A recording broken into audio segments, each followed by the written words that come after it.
তো প্রিয় দর্শক মানে আসলে দেখতে পারতেছেন মানে বিরাট একটা বিশেষ কথা নিয়ে এলাম। তো যেটা নিচুকা টানপাড়া রাস্তার ভিতরে আছি, এই রাস্তার বিষয় মানে কিছুদিন আগে যেহেতু ইলেকশন গেল, আর ইলেকশনের মধ্যে কিন্তু মানে রাস্তার মা বাপ এতটুক বাইরে গেছিল যে এই রাস্তার আদর যত্ন কার থেকে কারা বেশি করে।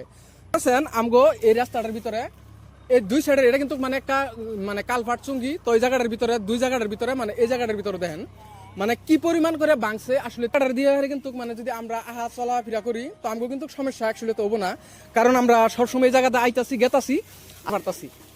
তো তাহলে কিন্তু কোনো কিছু হবো না যদি একটা বিশেষ করে মানে একটা নতুন কোনো মানুষ আহে, নতুন কোনো মানুষ আসার পরে কিন্তু এই বাইক নিয়ে মানে যে কোনো বাইক পিলবিলি সিলবিলি যত কিছু হোক মানে সবাই কিন্তু একটা দুর্ঘটনার ভিতরে পড়ে যাবো গা। তো ওই জায়গার ভিতরে যদি একটা বাইক অ্যাক্সিডেন্ট হয় বহুত খারাপ কথা। তো 2 দিন আগে একটা ভিডিও আমি আপলোড দিয়েছিলাম যে এটা কিন্তু একটা অ্যাক্সিডেন্ট হয়েছিল তো সামনে। তো আজকের জায়গাটা তো দেখতে পারতেছেন এই জায়গাটার ভিতরেও এরকম খারাপ অবস্থায় আছে।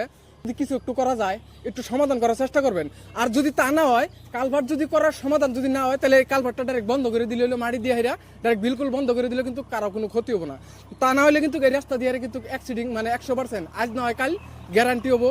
কারণ আমরা হয়তো 2-4 জন যারা চলাফেরা করতেছি তারা কিন্তু মানে আমরা ঠিকভাবে চলাফেরা করার পারবো, কিন্তু মানে যারা নতুন মানুষ আইব একজন মানুষ আইলে কিন্তু এই জায়গাটা দুইটা জায়গা দিয়ে কিন্তু মানে অ্যাক্সিডেন্ট কম নেবো। তো যাই হোক দর্শক বন্ধুরা, আপনারা কিন্তু যারা যারা এই ভিডিওটা দেখতেছেন অবশ্যই একটু লাইক শেয়ার দা পাশে থাকবেন, অন্যজনকে দেওয়ার সুযোগ করে দেবেন।